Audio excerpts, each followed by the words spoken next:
after Debbie and Carrie, along with their son Richard, left the town in East Texas to live in Dallas with Charles McKenzie, Michael Jefferson, and Annika McKenzie. Their mothers considered how they might fill the void left behind in their lives. Eventually, they came up with a solution: a weekly game night at the town's Unitarian Universalist Church. So every Saturday, they and others that are invited take part in the event, as an alternative to the Sunday morning services that Sandy Smith and the Sims couple no longer enjoy. Okay, let us begin.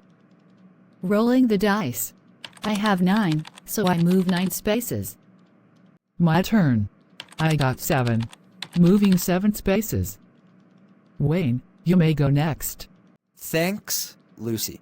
I also have 7. So my piece moves to the same place as Lucy's. Then Lucy's pieces return to start. Oh, hello, Carla.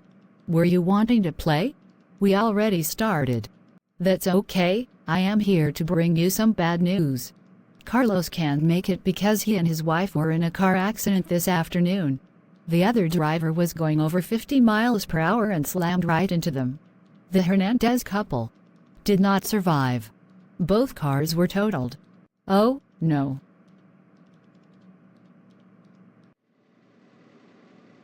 I am so angry, Kelly. Even today, I was tempted to just let that stupid man die. That should have happened instead of the Hernandez couple dying. But as a medical professional, I can't let my personal feelings cloud my judgment like that. At least with a blood test confirming the other driver was intoxicated, I can arrest him and see that he pays for what he did. Oh, Sandy. What brings you here? I got a call from Mr. Lionel asking for legal advice and representation. He said he was in a car crash. Well, he may certainly need it. He was driving drunk and hit the car belonging to Mr. Hernandez. And Carlos and his wife both died at the scene. So Mr. Lionel will be facing 2 counts of manslaughter. So, maybe you could pass on this case and let this guy twist in the wind instead?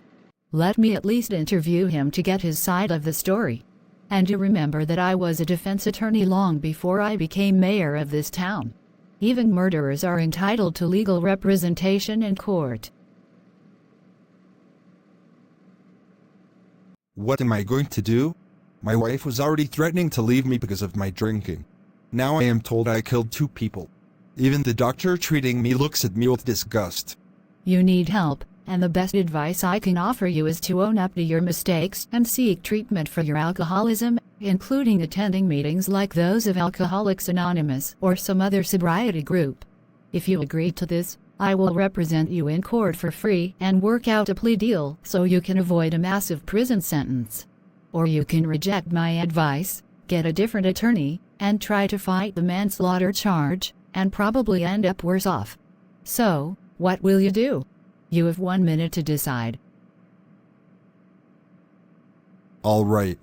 I will take the deal. I can't go to prison. Then how could I provide for my children? Maybe you should have thought about those kids of your own before you got behind the wheel of your car while drunk, you idiot. You know how many kids injured in accidents I have had to treat? That's one of the worst parts of being a doctor. Having to deal with the aftermath of what people like you cause. Mr. Lionel, you are under arrest now. You have the right to remain silent. Anything you say in my presence can be used against you in a court of law. You have the right to be represented by an attorney.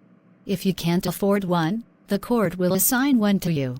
Do you understand these rights? Yes, officer. I will go with you now.